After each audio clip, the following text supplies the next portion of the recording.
the week been so far? So much has happened, right? From the end of Ramadan to the Eid al-Fitr holiday, and now the Children's Day. Well, it's Wednesday, right? And we have a lot on the news package that comes to you with the extra touch. We'll start with something close to our hearts, children. Then we shall delve into something we all wish will go away, COVID-19. Of course, there are other stories on security, safety, food security, and of course, sports. Now, that is the brief summary of what we have in store for you. But let me assure you that, as usual, there is no dull moment on the program. Just hang around and find out for yourself, as the taste of the pudding is in the eating. I am Fatima Umar-Buba, and this is News Extra. You're welcome.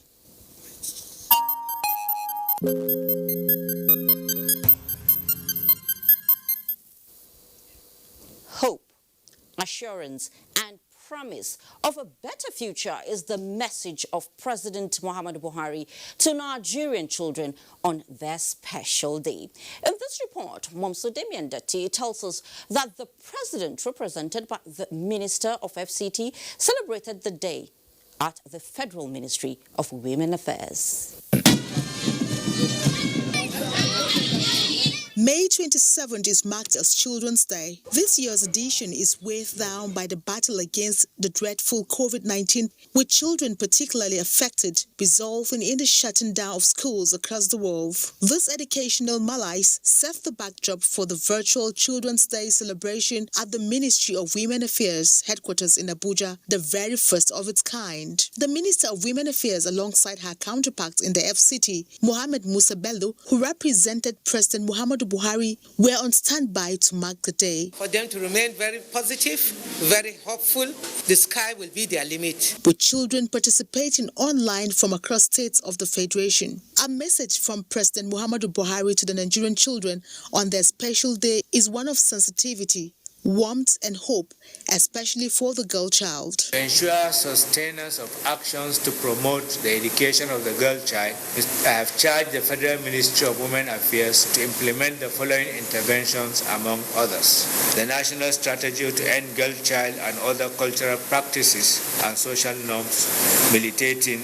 against the girl child education. Collaborate with the Federal Ministry of Education to increase the enrollment, retention and completion rates of girls in primary and secondary schools across the nation. Urge the domestication of the Child Rights Act by all the states of the Federation. The celebration has at its theme, promoting girl child education for sustainable development. Momso Damian Dati, NTA News. Celebrating Nigerian children while raising public awareness on issues surrounding their welfare formed the basis for the annual Children's Day on the 27th of May. Although observance was rather mellow in this year for safety reasons, some children revealed how they are coping with the demands of online academic tutorials, and Dotun Ogunyemi reports on this and the mood of the celebration in Lagos. Children's Day in Nigeria, and while COVID-19 is the talk of the town, government and non-governmental organizations have been reminded on the rights of children, which make up 42% of the nation's population.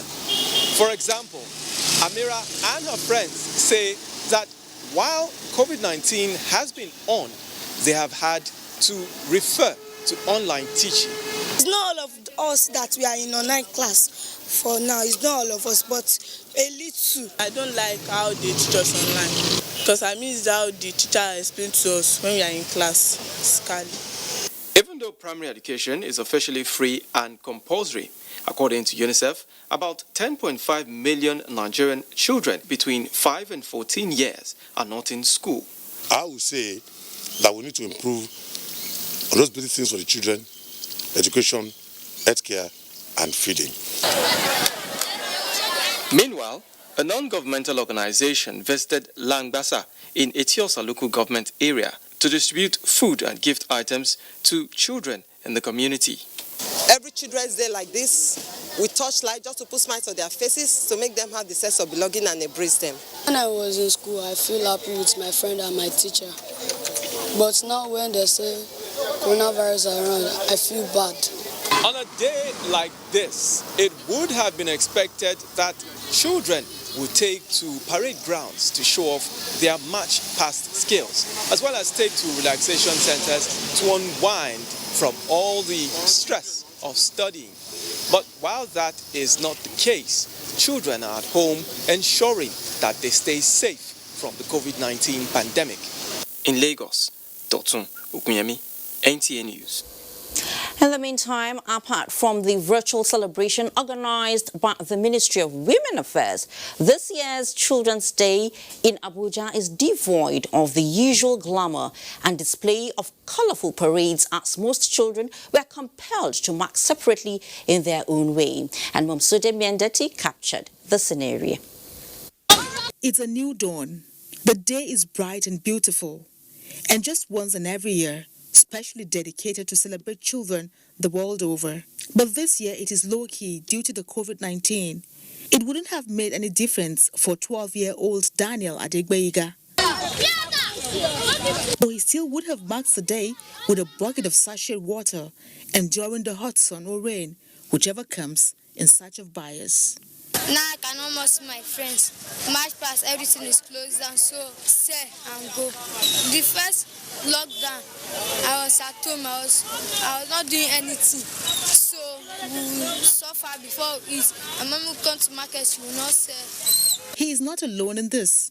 There are many other children hawking to support their parents on their special day.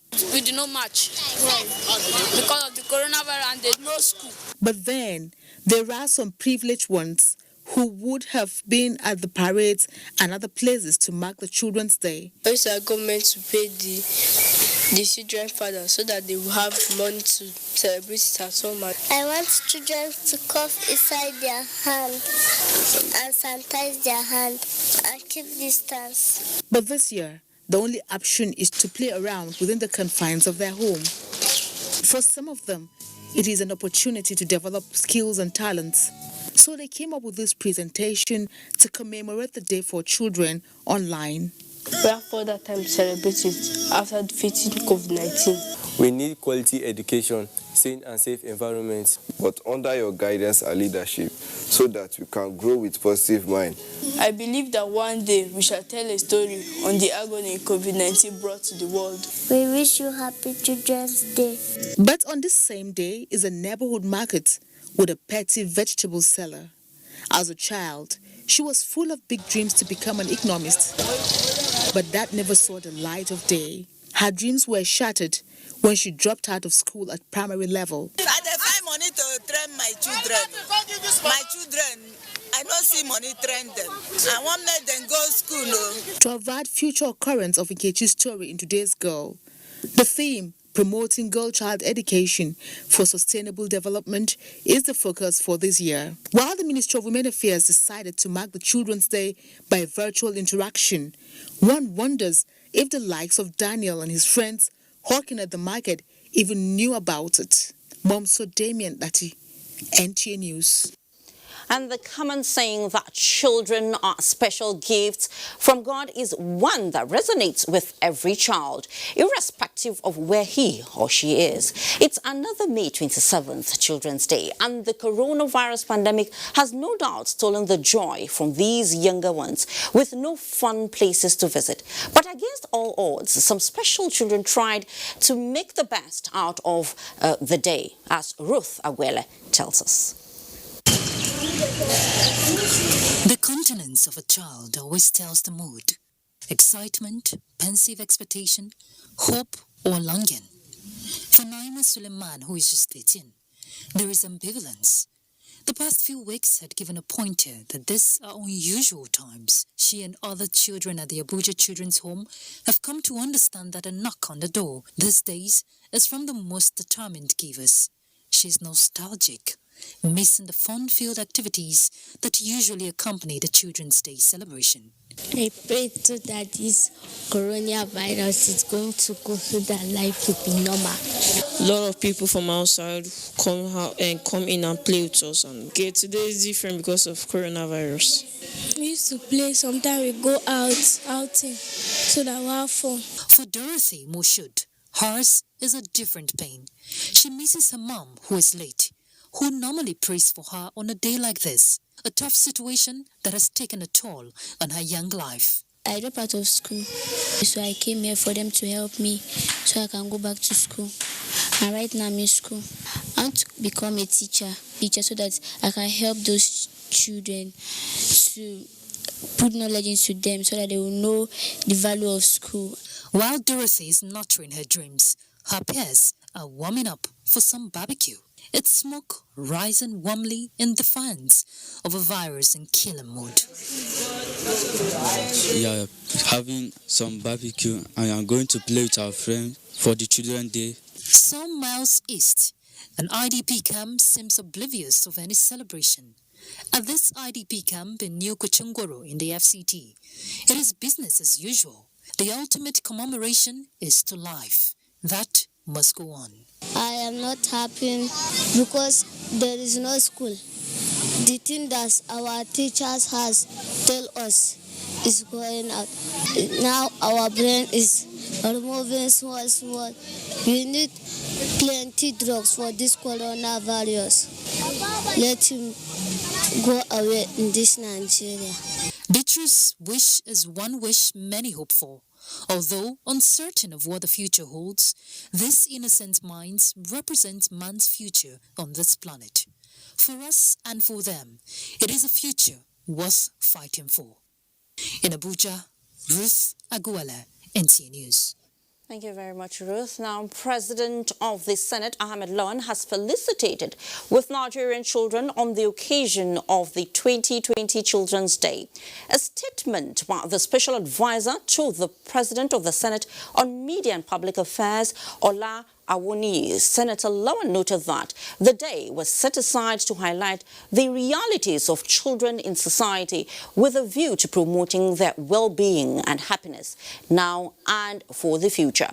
The President of the Senate said the surest way to a happy and fulfilling future for our children is to provide them with quality education and health care, and to protect them against all forms of abuse, as he urged states who haven't enacted the Child's Rights Act of 2003 to do so. Senator Lawan expressed worries over the number of out-of-school children and called for more commitment by parents, while states and a federal government should collaborate to improve the lives of Nigerian children. Similarly, the Speaker, House of Representatives, Femi Gbajabiamila, says Nigerian children must be given the necessary care and attention, especially quality education to enable them attain their goals in life.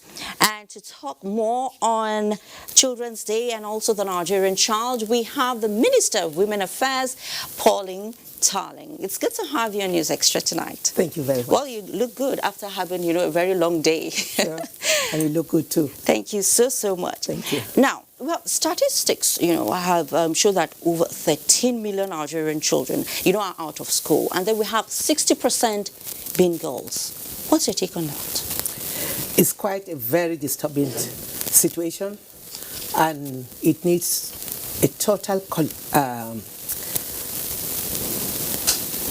commitment of both government, parents, the society, and all well-meaning Nigerians, because the child belongs to all. The girl child is very special and unique because educating the girl child is educating the whole nation. Mm-hmm. If you educate the girl child, you are educating the family and invariably the society at large. You're right. Because educating the girl child has a multiplier effect. An educated mother will ensure that her children are educated and the society are educated. The issue of out-of-school children, particularly 60% of the girl child being out of school, is an issue that is top on my agenda. My ministry and the Ministry of Education are committed, and we're working hand in hand to ensure that we scale up the enrollment roll retention of girls in school. Okay. And I'm very encouraged with the powerful statement by Mr. President. And again, this evening we've had from the leaders of our two legislative arms, the Senate President and the Speaker, giving a very strong message of the need for the society to give the desired attention to our children, especially the girl child. You know, so many people are not enlightened, you know, about the Child's Right Act, you know, which explains why some states are yet, you know, to domesticate it. So, in view of the issue of the Almajiri children and their exposure to the current pandemic, you know, what is your ministry doing about that?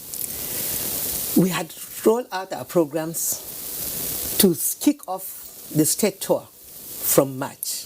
Unfortunately, as we were planning to move out for aggressive advocacy in our states, because we need to increase advocacy, enlighten our community leaders, our religious leaders, our legislators, and the community leaders to ensure that they know that the child has the right to be educated and the child must be given his rightful place in the society.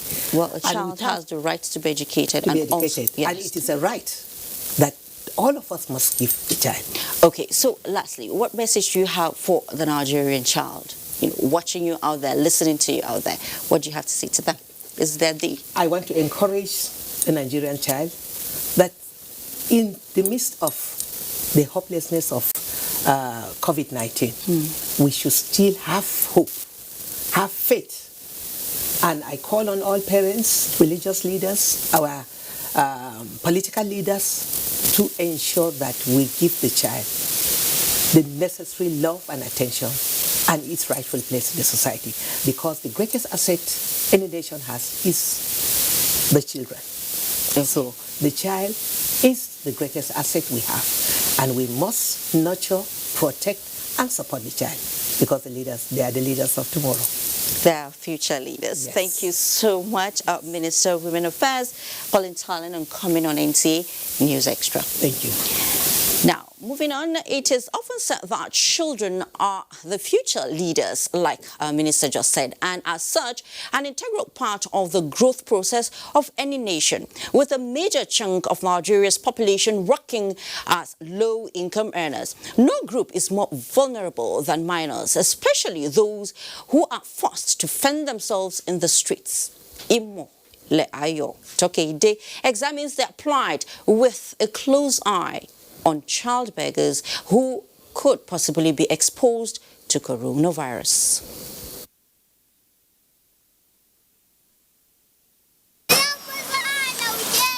Children between the ages of 3 and 15 roam the streets of Lagos, sometimes in groups, begging for food and money, endangering their lives for survival. These children depend on the little they receive from their daily benefactors for sustenance. Ali and Muda Abubakar say they were brought to Lagos from Kano State by their grandmother about a month ago. They lamented that ever since their arrival, feeding has been a major problem. We don't have food to eat and we sleep under the bridge. Their grandmother, Jumai Musa, explained that the death of the children's father necessitated their migration to Lagos. I've been able to feed them with the help of God and people.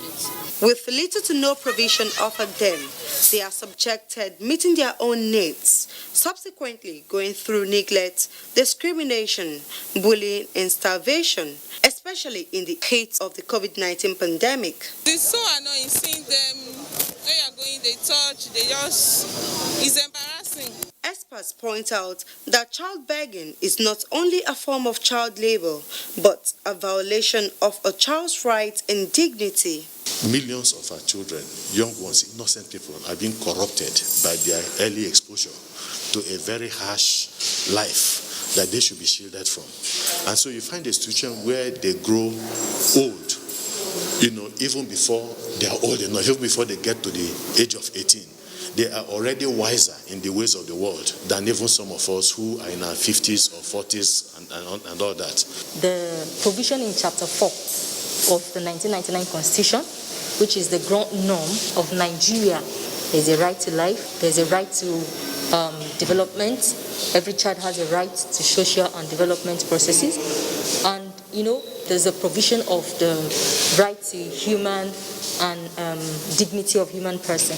And so children also have this right. Children should be taken care of medically or otherwise. So if these children are in this condition, well, it's left for the state government, the state where they're coming from, to take care of them. It's a process, it's a gradual process. Once you have given them all the requisite training, all the requisite, you imbibe them with all the requisite virtues, and hard work and all that, and education and all of those things, then at the proper time they will be unleashed to the society to produce and to work for the good of everybody.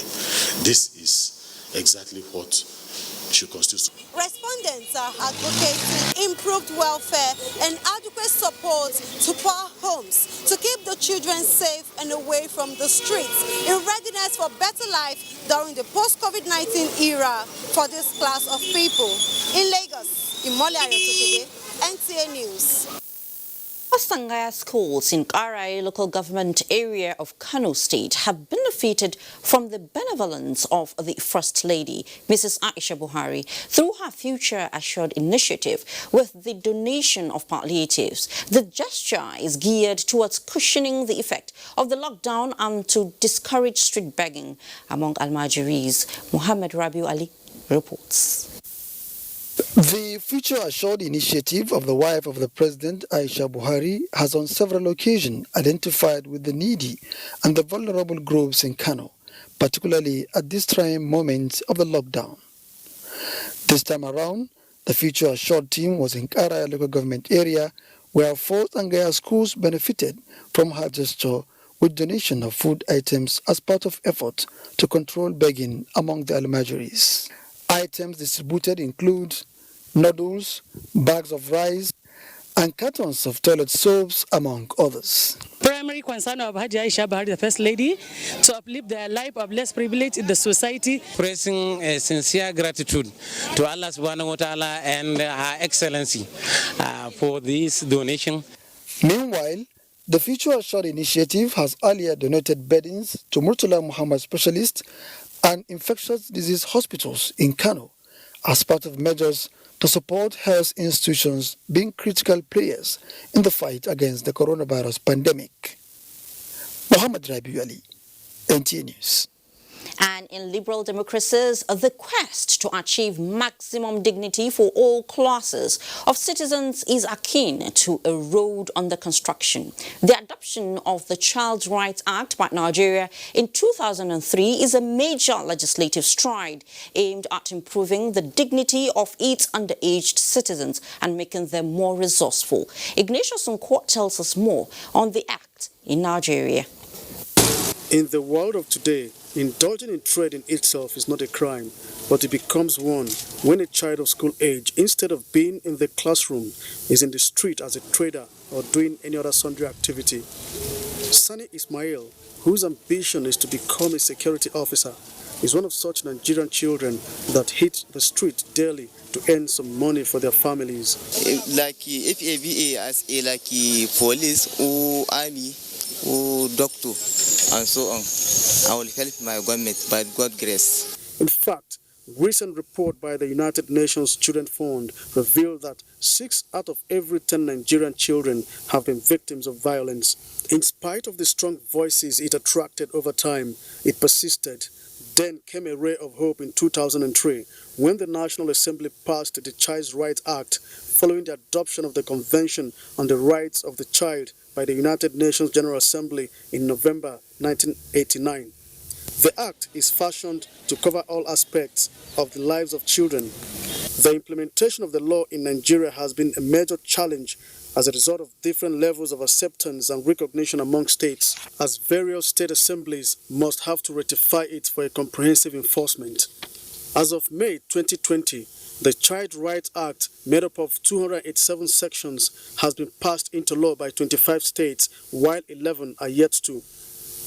Well, when I was the Speaker of the Taraba State House of Assembly, it was not that easy to have domesticated the Child Right Act in my state then. The first ladies of these states, the women organizations, the ministries of justice, to please look at it. When this insecurity comes from children who we did not plan for, it affects everybody. Committees were also established for some of the states that have ratified the act. It listed 5 top priorities for addressing children's rights. At the 2014 National Conference, delegates emphasized the need for all states to domesticate the law, just as the National Assembly has also continued to re-echo the necessity. It was put together to protect. If you look at Section 1 of the Act, it says that every action that is taken by any individual, group, or the government, whether legislature or any arm of government, should be for the protection of the child. It has now become a clarion call for all state governments to pass the law and save the likes of Sani and other Nigerian children from imminent debasement. Before the passage of the 2003 Child Rights Act in Nigeria by the National Assembly, child protection in Nigeria was hinged on the Children and Young People's Act, a law that basically centered on juvenile justice. Ignatius Nkwo, NTN News. In another development, President Muhammad Buhari has directed the Ministry of Power, Ministry of Finance, Budget and National Planning, as well as the Bureau of Public Enterprises, BPE, to conclude the engagement with Siemens to commence the pre-engineering and concessionary financing aspect of the Presidential Power Initiative, PPI. A statement on the Twitter handle of the President indicates that the Presidential Power Initiative is a power infrastructure upgrade and modernization program agreed to by the Nigerian government and Siemens of Germany with the support of the German government. Presidency has already approved the release of funding for the first part of Phase 1 of the PPI to kick off the pre-engineering and concession financing work streams. The ultimate goal of the initiative, according to the government, is to modernize and increase the Nigerian electricity grid capacity from its current capacity of about 5 gigawatts to 25 gigawatts over 3 phases. The PPI journey started on August 31st, 2018, when Chancellor Angela Merkel visited Nigeria and met with President Buhari. Nigeria and Germany agreed to explore cooperation in a number of areas, including power. And the chairman, Senate Committee on Niger Delta Development Commission, Senator Peter Nwabushi, says there was no illegality in the consideration of the 2019 budget of the Niger Delta Development Commission, briefing Senate correspondent on the allegation that the National Assembly illegally added 500 projects to 2019 budget of the Niger Delta Development Commission. Senator Nwabushi made this clarification. As senators of the Federal Republic of Nigeria and as legislators, we have a right to appropriate. It is a constitutional right. And that constitutional right, no amount of intimidation or blackmail will stop us from exercising it. He also spoke on the allegations that a senator received 1 billion naira monthly, 1,000 jobs and 350 contracts from the commission. He has 1,000 jobs. House of Rep has this. Why do you waste and dissipate energy? Why do you heat up the system? Please let them publish these facts and take these facts. If they are convinced with the facts before them, let them take it to the appropriate security agencies to take the necessary action. Senator Nwabushi said the Senate will not be distracted from its ongoing investigation of the Interim Management Committee. And Information and Culture Minister Lai Mohammed says plans are underway to amend the act establishing Nigeria's National endowment for arts in a bid to meet the demands on the creative industry as a result of the COVID-19. The minister stated this while addressing African ministers responsible for arts, culture and heritage. Anthony Forson reports. At this Forum of African Ministers, which was virtual under the auspices of the African Union Commission, is to allow member nations share experience on the impact of COVID-19 and come up with workable solutions to the current challenges facing the arts, culture and heritage sector. Information and Culture Minister Lai Mohammed, who doubles as the second vice chairperson at the third Specialized Technical Committee on Youth, Culture and Sports at the virtual forum, pointed out that COVID-19 pandemic has impacted negatively on the world, with arts, culture and heritage among the sectors worst hit. For us here in Nigeria, the impact has been particularly devastating because of the importance and relevance of the sector to the national economy. The Nigerian creative industry is large, diverse, dynamic, and critical for economic growth, development, and diversification. It is in realization of this impact that the federal government, Lai Mohammed said, is desirous of amending the Act establishing the National Endowment for Arts as a deliberate way of supporting every area of the creative industry. Of worthy of note, the minister pointed out, is the setting aside of 50 billion naira for smallholder businesses and the creative industry by the Central Bank of Nigeria. I have no doubt that the measures we are putting in place will yield positive results in sustaining the creative industry in Nigeria in the days to come. He also intimated members on the platform that the federal government has also set up a 22-member stakeholders committee to come up with immediate, short and long-term economic stimulus and initiatives for the industry in order to mitigate the effects of the pandemic. In their separate submissions, other ministers who equally described COVID-19 as a disaster that has befallen the sector all call for a collective approach in tackling the impact of the pandemic on the sector. They said, as an industry whose operation has been brought to a standstill, it has become so on account of restrictions on humans to stop its spread. For instance, social distancing and the ban on gatherings. On her part, Commissioner for Social Affairs African Union, Amira El Fadil, appealed to member states to come up with a common resolve in their shared values to contribute in this common drive to finding a strategic solution to the negative impact of COVID-19. For the director, Africa Center for Disease Control, John Nkengusona, who gave graphic status of the pandemic and its spread across Africa, warned that the situation is one that calls for serious attention by African leaders. In Abuja, Anthony Forson, NTA News. President Muhammadu Buhari sends warm felicitations to Minister of Transportation, Honorable Chibuike Rotimi Amechi, on his 55th birthday, commending his result-oriented leadership style, which positively reflects on people and projects he has supervised over the years. The president joins the All Progressives Congress APC family and political associates of the former governor of Rivers State in celebrating the milestone, while congratulating him for a meteoric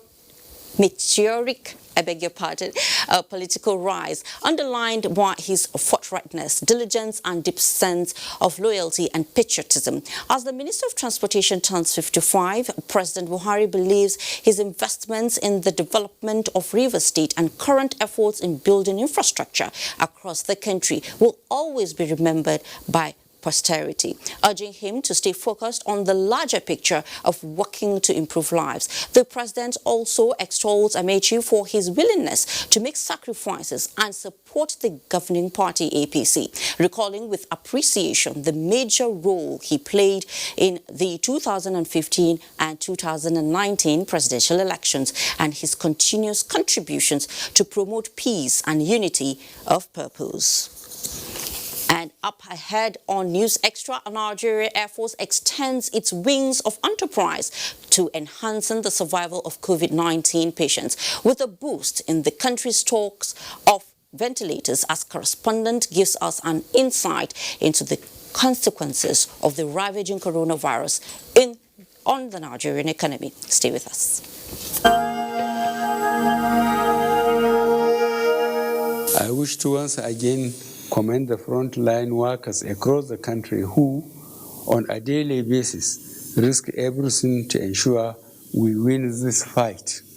For those who got infected in the line of duty, rest assured that government will do all it takes to support you and your families during this exceedingly difficult period.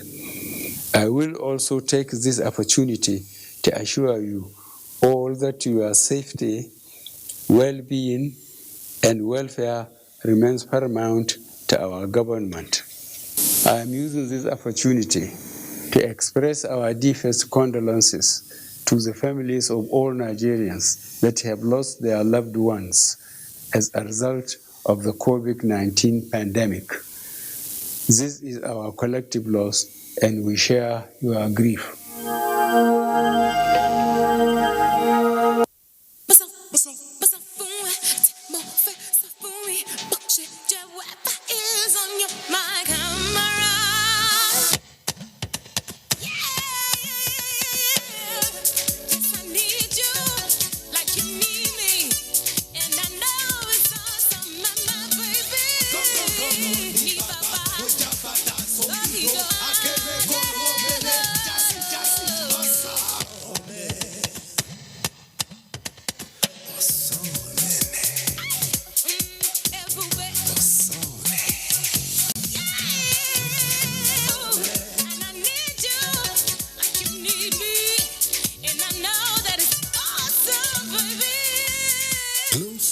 Data plan. All existing Glow customers now enjoy up to 20% more data. Dial *777# to choose a plan. Glow Unlimited. Disinfect and protect your home with Jik. Jik kills 99.9% of illness-causing germs. Disinfect floors, kitchen and bathroom surfaces, and wash white clothes, towels, and dishcloths with Jik bleach. Just Jik it. Disinfect and protect your home with Jik. Jik kills 99.9% of illness-causing germs. Disinfect floors, kitchen and bathroom surfaces, and wash white clothes, towels, and dishcloths with Jik bleach. Just Jik it.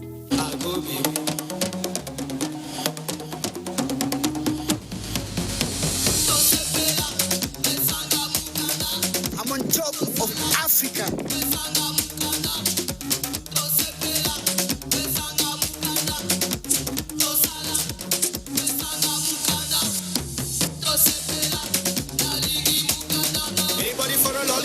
Jolly.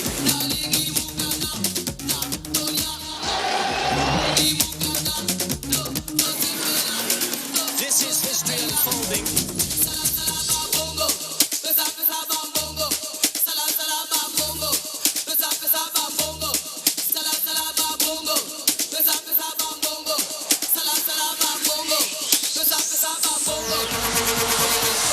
The 20th century is Africa's.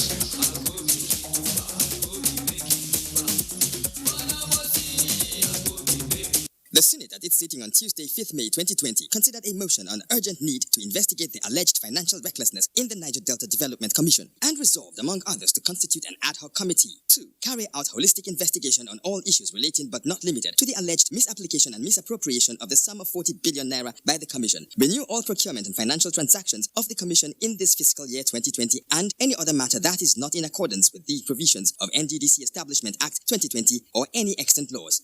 In view of the above, the ad hoc committee requests the underlisted stakeholders to submit memorandum. All submissions are to be in 10 hard copies to reach the committee secretariat in room 20, first floor, White House, Senate Building, National Assembly, Abuja, on or before Monday, 8th June 2020. Note that all written submissions must be defended under oath at the investigative public hearing at a later date. For further inquiries, contact the committee clerk, Senator Olubumi A. Adetumbi, Chairman, Announcer.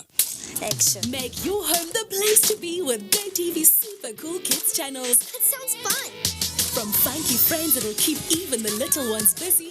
All right, everybody, let's do this! To learn as you watch educational shows for curious young minds. You can do some amazing things. There's plenty for everyone. Tune in to our kids shows and get everything you need to keep the kids entertained and learning the fun way. GoTV, live it, love it. Make no mistake, we're in a fight to protect everything that matters to us. It's a fight to build sandcastles again, to grab lost time, to celebrate the big days, the everyday, to feel with the world again. It's a fight to run, to soar and find our wings once more. It's a fight to win back our world. So let's fight it together, the way we have for generations. Let's practice healthy habits. Let's protect our hands, our floors, our homes. Let's protect what we love and who we love. Because if we do, this is a fight that together we will win. Dettol, protect what's worth fighting for. Thanks for staying. More than 5.6 million cases of coronavirus and over 350,000 deaths have been confirmed worldwide, according to Johns Hopkins University. And Hamad Jabani brings us update from Nigeria and the rest of the world.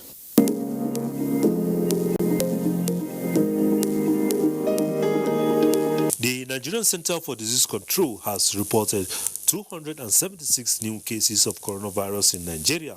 Lagos has 161, Rivers 36, Edo 27, Kaduna 19, Nasarawa 10, Oyo 6, Kano 4, Delta and Ebonyi 3 each, Gombe 2, Ogun, Ondo, Borno, Abia and Bauchi 1 each.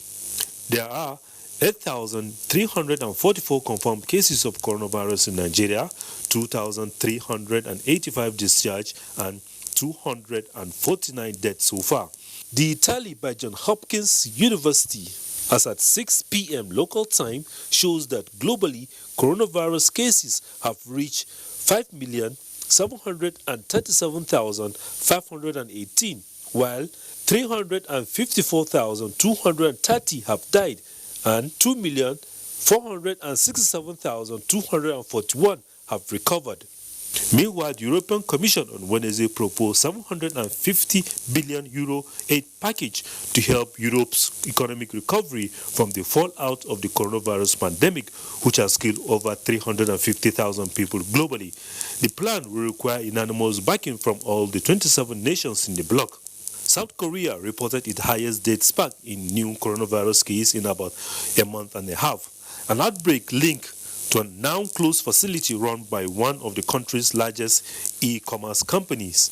The Korean Center for Disease Control and Prevention reported 40 new cases of the deadly bug, the highest deadly number in 49 days, bringing the total tally to 11,265. Saudi Arabia reported 1,815 new coronavirus cases and 14 deaths, bringing the total number of infections in the kingdom to 78,541 and the total death toll to 425, according to the Saudi Health Ministry. Poles will be allowed to go out without protective masks from May 30th, and cinema, theater and gyms will be open on June 6th. The government said on Wednesday this is part of the steady lifting of restrictions imposed to halt the spread of the new coronavirus. Poland, a country of 38 million people, has so far reported 22,074 cases of coronavirus and 1,024 deaths.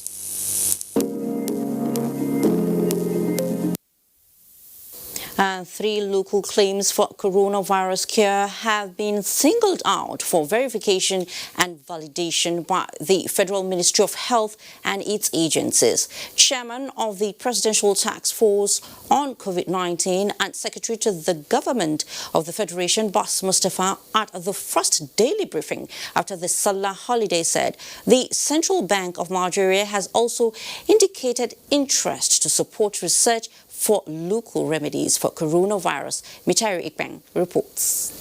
It was a long Salah break, but members of the Presidential Task Force on COVID-19 say they have been on their toes, managing the pandemic and intensifying the search for a local cure for coronavirus. The Federal Minister of Health held a virtual meeting with a number of researchers and scientists with claims to cure of COVID-19. And out of the numerous claimants, 3 were found to deserve further investigation and have been forwarded to the relevant authorities for appropriate review.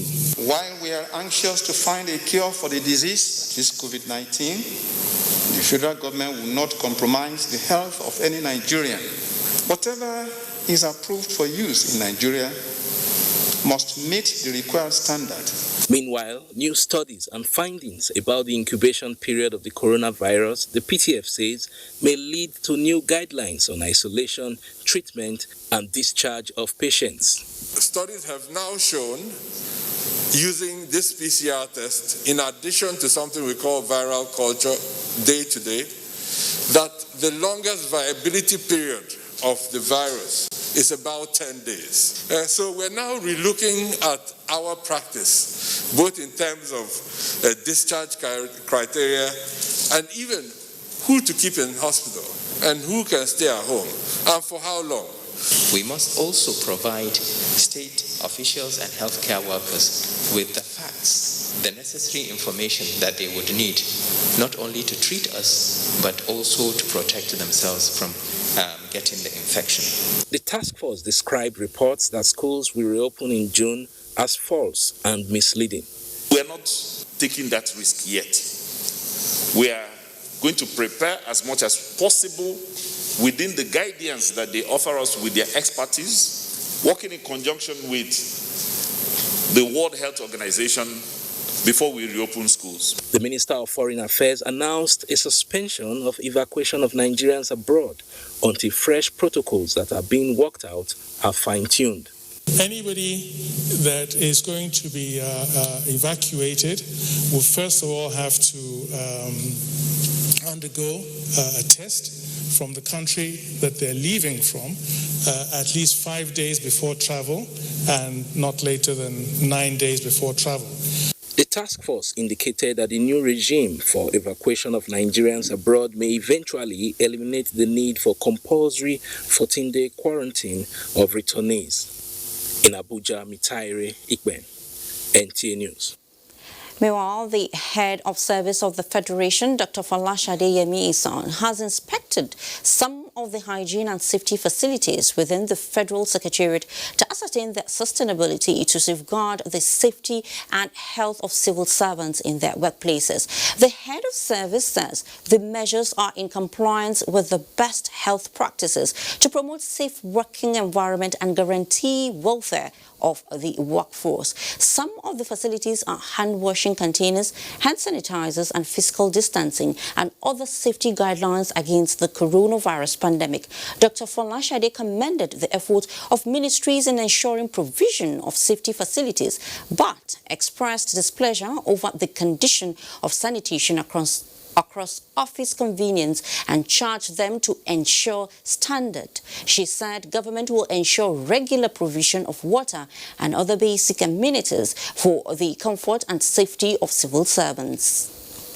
Find out if the permanent secretaries here have complied with all those instructions. Coordinating the maintenance, provision of facilities could be very challenging, but we are on top of it.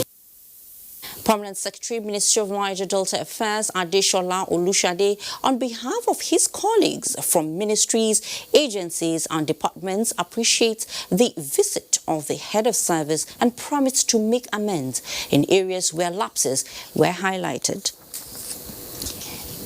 As the coronavirus pandemic continues its ravaging effects on nations across the world, scientists and medical practitioners intensify the vigorous search for a cure or vaccine for the disease. In this report, Abiola Ario examines the potentials of herbal medicine in this direction.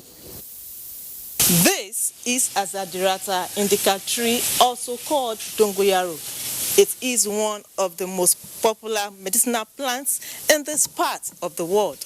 Africa, and indeed Nigeria, is blessed with numerous other species which many are now clamoring that should be tried in the treatment of COVID-19.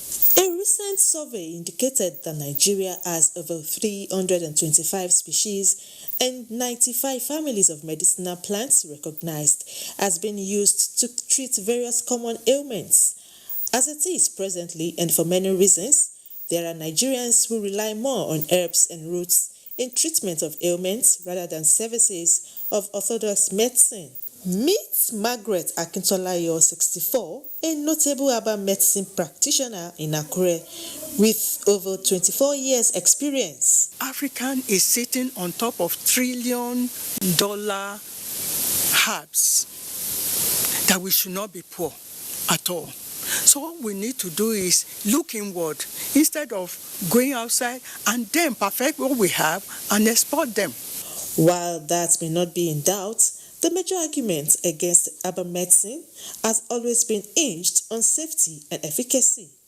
While the medicinal plants may have profound curative advantages, some of their constituents may be potentially toxic, carcinogenic, and mutagenic, hence the need for proper research and regulation. Our own local herbs here, if we have evidence that is working, yes, let us use them and make sure that we actually monitor the people that use them so that we can be able to say, yes, this thing actually works. The challenge we have basically is that in herbal medicine, people claim one product doing more than 30 things. That's healing more than 30 diseases. So if we can align it, that this one is for malaria, and package it and, it has dose, not that you just drink it.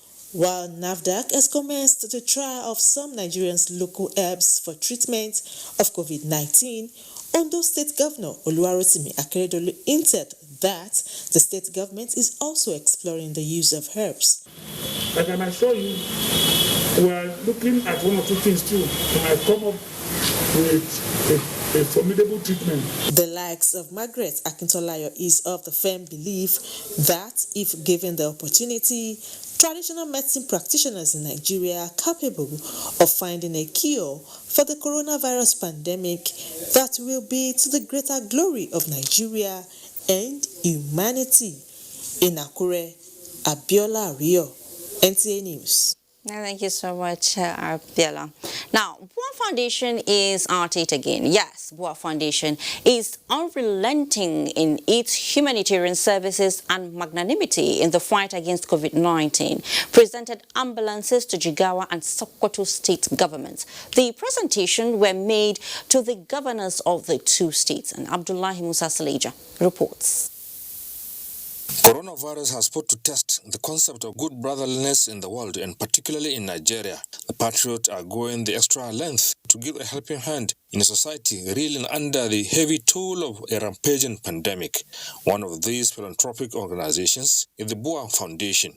BUA has been all out to boost the fight against the pandemic and its effect on the society over the past 2 months. In its latest intervention, BUA Foundation donated 6 ambulances, 3 each, to Jigawa and Sokoto states. This is in response to rising figures of COVID-19 cases in Nigeria.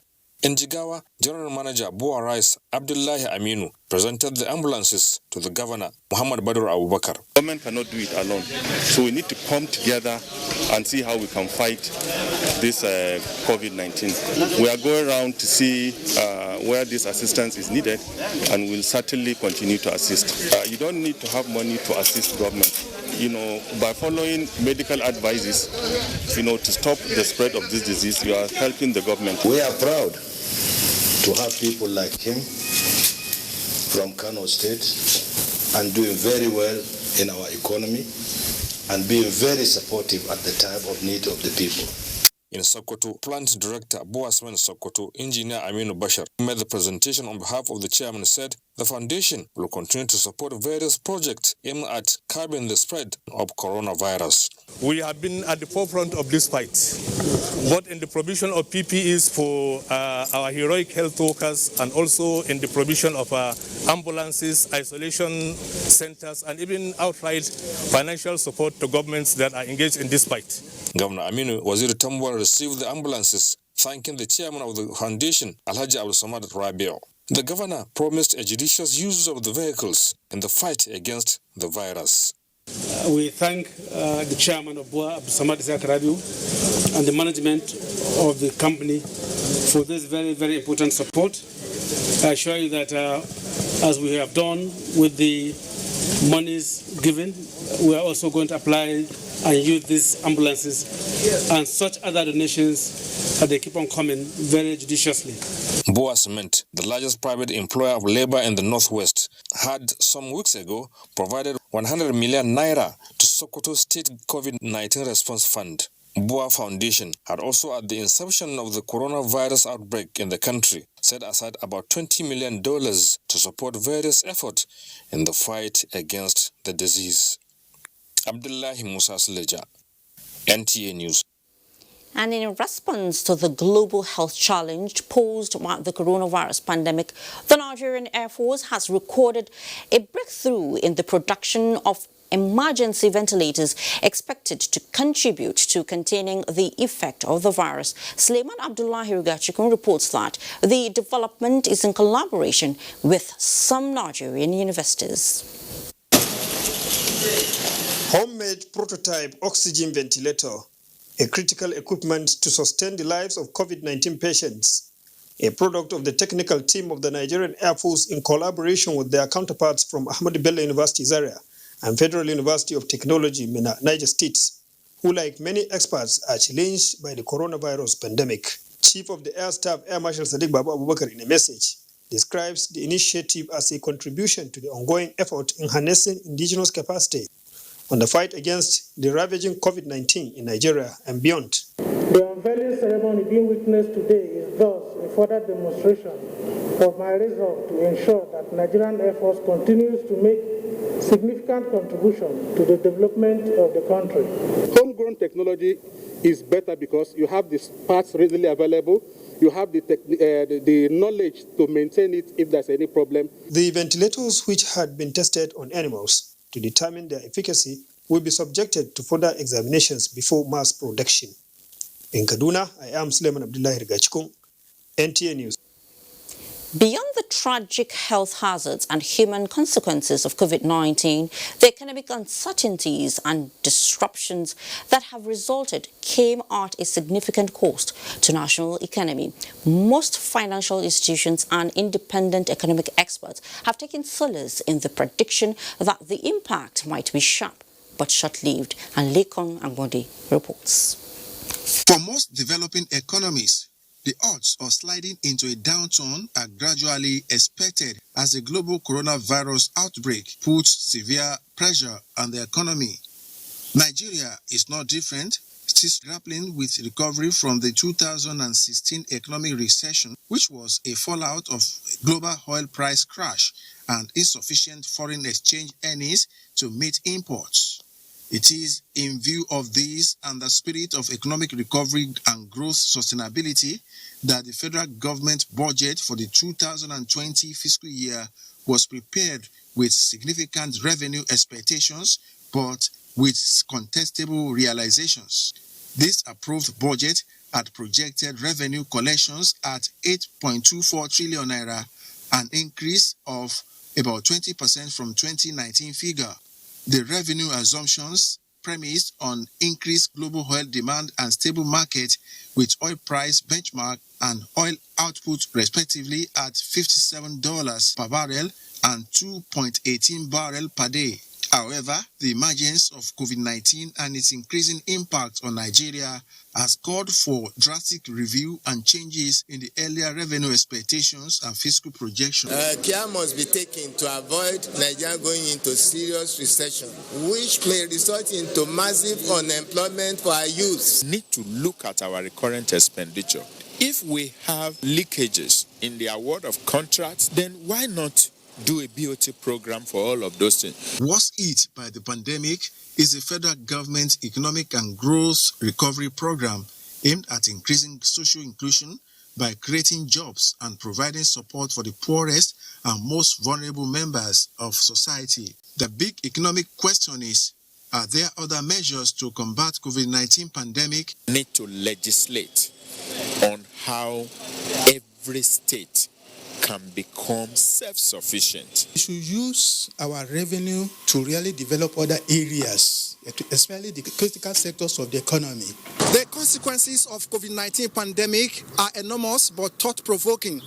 Above all, it has taught policymakers that the one-track monolithic reliance on oil can fail. It has also proven that diversification priorities to alternative sectors such as agriculture, solid minerals, and manufacturing must be intensified.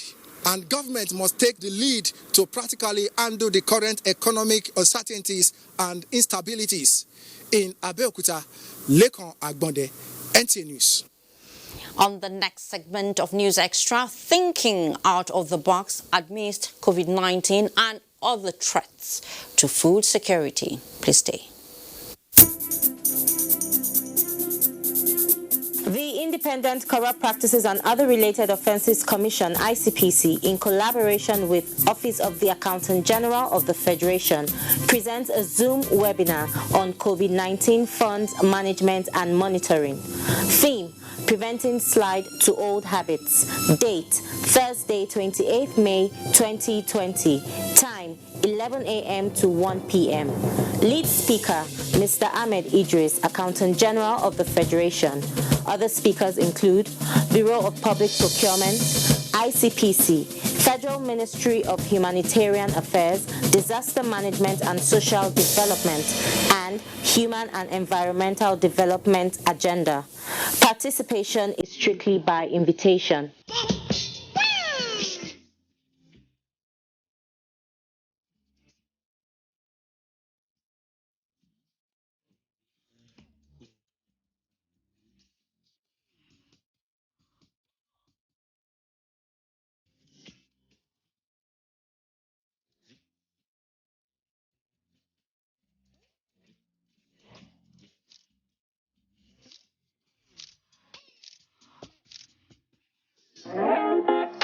This is just a cook with me today.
Molfix pants with anatomic fit technology. New Molfix pants, inspired by babies. What we are really cultivating here is a better future for all Nigerian women, and it's not always easy. Panadol Extra relieves headache, backache, joint pain, toothache, and menstrual pain. The pain is worth it. Your perfect family may be under threat by germs. Germs can cause infectious diseases like diarrhea, typhoid, and flu. These infectious diseases are amongst the biggest killers of adults and children. In Nigeria, tens of thousands of children under the age of 5 have died due to diarrhea caused by germs. These illness-causing germs are everywhere. Dirty surfaces, on cuts and wounds, on your clothes, in unclean bathing water. To protect your family from germs, use the power of Dettol's 1 capsule. For surface cleaning, for first aid, for your laundry, in your bathing water, and to protect your family from up to 100 illness-causing germs. Introducing Dettol with aloe vera. Soothing aloe vera with the power of Dettol, which is soft on skin and hard on germs. Be Dettol Sure. Power outages have become part of our lives, and life can be a nightmare without power. That's why, now more than ever, you need to take control of your life with Omaha Portables. The power output of every Omaha generator is exactly as stated in its power rating. As long as there's Omaha, your home will have the reliable power you thoroughly deserve. Omaha generator gives us peace of mind because it never fails us. Omaha Portable Generators, inspired by you.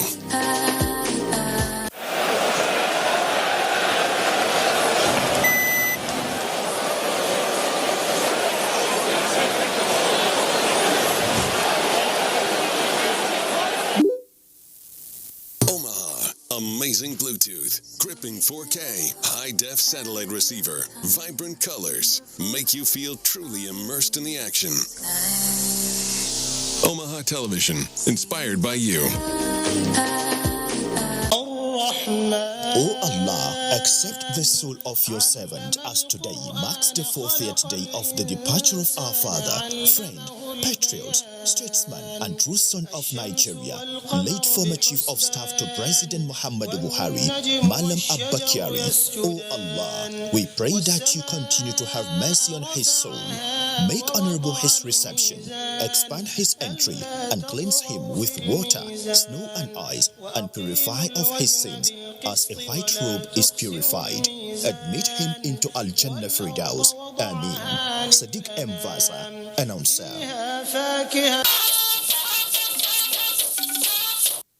Good to have you back on News Extra. Intense and effective advocacy in the rural areas will ensure that rural dwellers are properly informed and kept abreast of matters arising in the fight against the coronavirus pandemic. You know what they say, ignorance is a disease. The question here is, are rural dwellers being enlightened at all? Sisak Okon visited some rural communities in Akwa Ibom State to find out. In order to ascertain the level of understanding of what COVID-19 is all about to the rural dwellers, news crew visited Abaitenge in Abak local government area of Akwa Ibom State, where some people were seen going about their normal businesses. Some of them speak on what they know about the disease. We've been made to understand that this is a deadly virus. So this virus has been launched and it's affecting a whole lot of persons. COVID-19 is a deadly disease which can be transferred from one person to another through coughing and sneezing. Some children who were seen outside playing and learning were not left out as they expressed the knowledge of COVID-19 differently.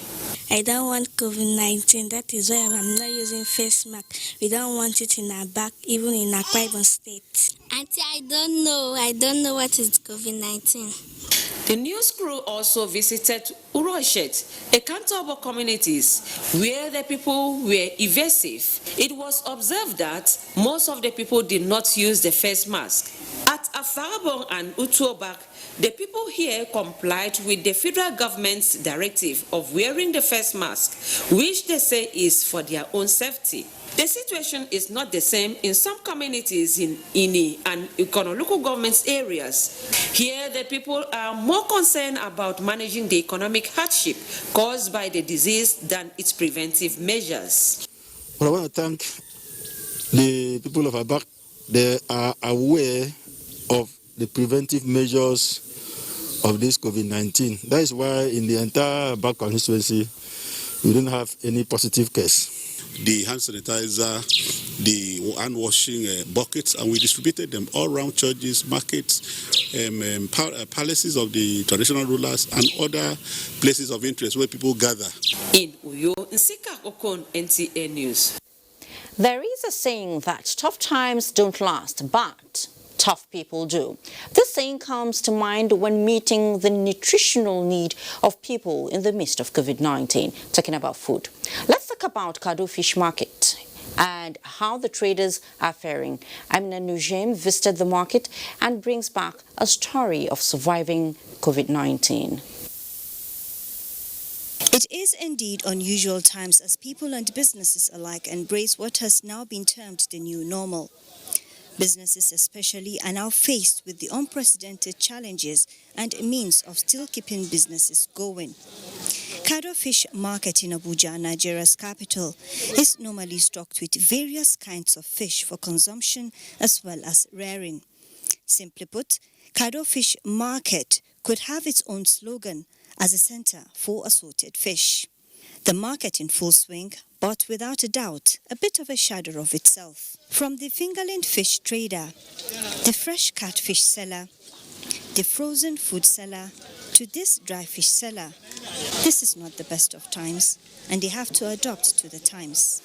Because since the lockdown, I think we've been losing a lot of fish because our inability to feed them properly, our inability to change water is causing a serious loss. If you look at the market before, they used to offload 40 to 50 tons per day. Now, where there is lockdown, if you look at the market, only 5 trucks are coming. We've had normal sales, like customer to customer relationship. But now we're like almost apart. Customers now call us on phone or we chat to them online. We have to arrange the term, put it in a vehicle that has a container vessel and deliver to them. Customers have no option than to go online to look for how to buy goods. This is the offloading site in the market. Before now, between 40 to 50 trucks loaded with fish from Lagos, Osun, Ekiti, Ibadan, among other places, would be ready for processing. But today, it's a different story. Processing unit is purely for processing fish, which customers and outsiders can bring fish for processing purpose. It's purely designed to enhance the modern way of processing fish than the local way that we have been doing. Prior to this time, this fish was being processed in the Kado Fish Market processing area. But thanks to COVID-19, times have changed and this is happening instead. Business must go on despite the challenges of low turnout of potential buyers, sourcing for stock, limited market days, among others. While all this is happening, the golden rule is always wash your hands. Amina Nujain, NTA News. Maize remains one of the common nutrition among the people, as it has varieties that meet the satisfaction of many. This highly cherished crop, which could be served in different forms, is threatened by a pest called armyworm. Over now to Kayode Oladosu, who was with some farmers and agriculture experts on how this pest could be controlled. One of the hindrances to the optimum productivity in agricultural practices is the impact of pests, which may not only reduce the volume of output, but also the quality of the farm produce. With the commencement of the planting season, effort at curtailing the spread of the pest on farms remain the major focus of farmers. Topmost among such threat is armyworm. We're having a very big challenges in our maize. So armyworm destroys some of our farms. The chemicals are, most of them are on the market, but very, very expensive. It's not within the reach of the farmers. Chemical control is one of the available options to farmers. The government is trying to see how we can provide a better treatment protocol for armyworm, and work is going on seriously on it. I know that some people use the detergent, they put water and they spray it with it, which is not scientific, and I would not advise that. Effective control of armyworm, especially on maize farm, is a step towards food sufficiency. Experts are of the opinion that regular capacity building for farmers on how to manage the parasite is of great importance. In Ibadan, Kayode Oladosu, NTA News. And as the world continues the search for a solution to COVID-19, one of the foremost precautionary measures remains regular hand washing on the running water for at least 20 seconds. As simple as this act of necessity may seem, it is proving to be a Herculean task in the face of the ravaging coronavirus disease. Ostinachi Abraham reports on how the observance of this obligation can be made as light as a walk in the park. Potable water, sanitation and hygiene service are essential parts of preventing and protecting human health during infectious disease outbreak, including the current COVID-19 pandemic. Unfortunately, as important as water is to the overall well-being of people, at this point in time, many Port Harcourt and Obiakpo residents have no access to water, making life almost unbearable for the people. We are actually suffering. Nobody, nothing, everything. In fact, that water too is also an essential commodity. So at least they should have allowed them to be selling the water so that we can have access to water, because it's second to air. 12-year-old Emmanuel is a resident of Rumadolo. He is one of the many suffering from the difficulty in accessing water. This is because water hawkers, popularly known as Marowa, are also banned from carrying out their supposed essential duties. There's no water to drink. You cannot bath. Yeah. and we cannot wash our hands as they said for COVID-19. So that's difficulties. And what are you asking the government to do concerning water? At least let them carry all these water tankers to fill people's tanks in their houses. Mrs. Ateke is one of the few landladies providing water to the less privileged in her area. The man where you give us this water, so the man they try where corona or no corona, we know the lack of water here. When there was no light in this area, we've been giving everybody water because you cannot be drinking water in your house and you see your neighbor, you're looking well, you drive cars, you eat well and every other thing, and you say you love your neighbor and you cannot provide just ordinary water. Then there is no love. Behind me is the Water Quality Analysis Unit, and it is obvious that nobody is here. Port Harcourt residents are calling on the authorities to reconsider the lockdown on essential commodities and include water vendors as part of essential service providers. In Port Harcourt, Osinachi Abraham, NTA News. The federal government says it is determined to make a priority the mitigation and prevention of incessant fire disaster at internally displaced persons camps across the country. Minister for Humanitarian Affairs and Social Development, Sadia Umar Farouk, stated this in Maiduguri while sympathizing with victims of a fire outbreak at Muna IDP's camp and inspection of palliative for distribution to the vulnerable in Borno. Abubakar Mohammed Musa reports. 4 internally displaced persons camps across local governments of Borno State have been destroyed due to fire incident in the last 5 months, which has affected over 1,600 families. The visit by the Minister of Humanitarian Affairs, Sadia Umar Farouk, accompanied by Borno State Governor and the Director General of NEMA, was therefore not only to sympathize with victims of Muna IDP's camp fire incident and present relief materials to them, but to make on-the-spot assessment on the recurring phenomenon. Sadia Umar Farouk informed the people that the Ministry of Humanitarian Affairs will facilitate the construction of 10,000 housing units by the federal government towards the resettlement and recovery of victims of insurgency in the state to drastically reduce the menace of fire outbreaks. We are working with all relevant stakeholders to see that we have a strategic disaster mitigation, preparedness and response. And this is the focus of the ministry. Governor Babagana Umar Zulum observed that the only solution to incidences of fire outbreak is the provision of permanent shelter for the IDPs and thanked the minister as well as NEMA for identifying with the government and people of Borno State. Not only sympathizing with us, they came along with food items. That is enough, more than enough, to contain all those people that are affected. The minister had, during a brief stop at the NEMA store in Maiduguri, said 95 trucks of palliative support to about 100,000 households are being prepared for distribution to beneficiaries in Borno. In Maiduguri, Abubakar Mohammed Musa, NTA News. Now let's take another break. We'll be right back.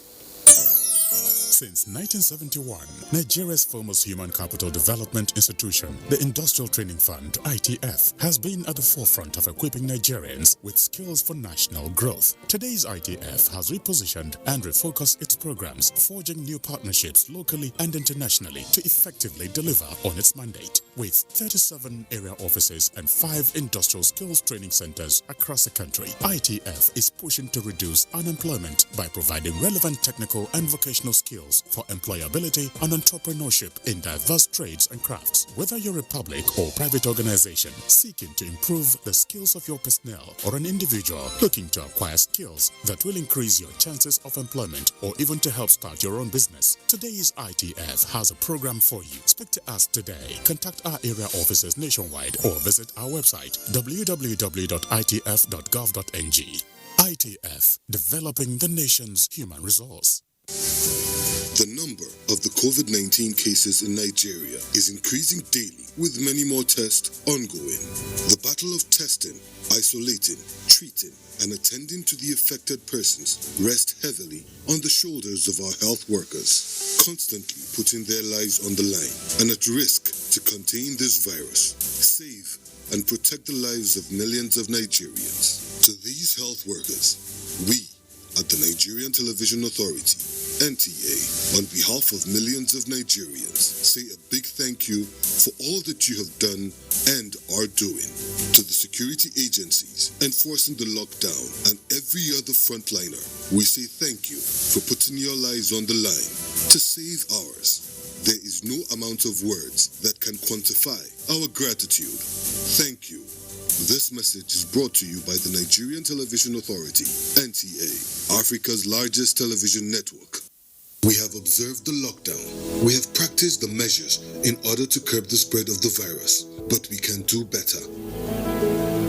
The coronavirus spread is increasing daily, and only together can we cut down the numbers and defeat the spread of the virus.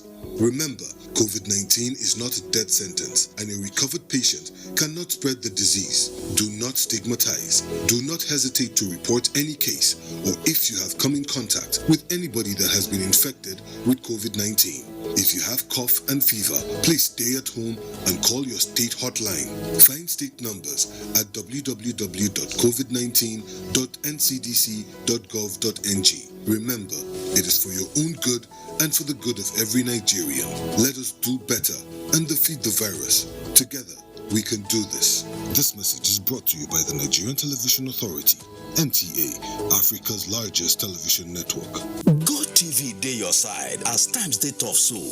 We don see your loyalty and we appreciate the journey wey we don waka together. That na why GoTV dey sama you with better upgrade to the next package as you stay connected or reconnect. We dey your side with correct entertainment. You fit save up to 75% because na we. Na to stay connected or reconnect, GoTV go upgrade you at no extra cost. Wow! Stay connected with GoTV self-service payment options. Visit gotvafrica.com to gather more information about this better discount and our payment options. GoTV dey your side. Enjoy GoTV Wow Awoof. GoTV. Live it. Love it. Great to have you back. The Nigerian Air Force is intensifying its operations to clear bandits and kidnappers terrorizing the northwest and north central states through joint operations with other security operatives. And Suleiman Abdullahi Rugachukwu reports. It is an operational visit to the 401 Flying Training School by Chief of the Air Staff to appraise the performance of troops in the ongoing counter-banditry and counter-kidnapping in the northwest and north central states of the Federation. Instructors and pilot officers engaged in the operations briefed the Chief of Air Staff on successes being achieved. The operational briefing aimed at discussing gray areas Air Force authorities say is to ensure there is no gap left in the ongoing operations against banditry and kidnapping in the areas of operations. Our desire is to ensure that we give maximum support to our ground troops that are doing an excellent job not only in Katsina, in Zamfara, but want to make sure that Kaduna and Niger State is equally covered, properly. The Air Chief also gave assurance of the force's commitment to partnering other security agencies to clear all bandits from their hideouts through Operation Standard Strike, Hadarin Daji, and Operation Gama Aiki. In Kaduna, I am Suleiman Abdullahi Rigachikun, NTA News. Still on security, the air component of Operation Hadarin Daji has destroyed an armed bandits logistics store and neutralized no fewer than 30 bandits in airstrike at Domboro Forest area of Zamfara State. A statement by Coordinator Defense Media Operations Major General John Enenche says the operation was executed based on credible human intelligence on the hideout of the notorious bandits. He added that the component swiftly dispatched attacked helicopter, trade locations of the fled armed bandits, and launched follow-up attacks, neutralizing no fewer than 30 bandits. The Chief of Air Staff commends the air components of Operation Hadarin Daji for the breakthrough and ensures of adequate support in the eradication of all armed bandits in line with Chief of Defense Staff directives of restoring peace in northwest and north central zones. The statement further appreciates the continued support and cooperation of well-meaning Nigerians in winning the fight against bandits. And the partial lockdown by the federal government to check the spread of COVID-19 is impacting on the crime rate in Lagos State, which is on a steady decline. Giving a summary of its operations during the Eid al-Fitr holiday, the State Police Command attributed the current trend to effective enforcement of the curfew by officers and men. And Michael Olale reports. For my own community, understand, every house on the street had to nominate or donate one person to come out to watch during that period. She said it was tense. Levi Opia, a banker by profession, narrating what he termed an ugly security situation in Lagos about 6 weeks ago.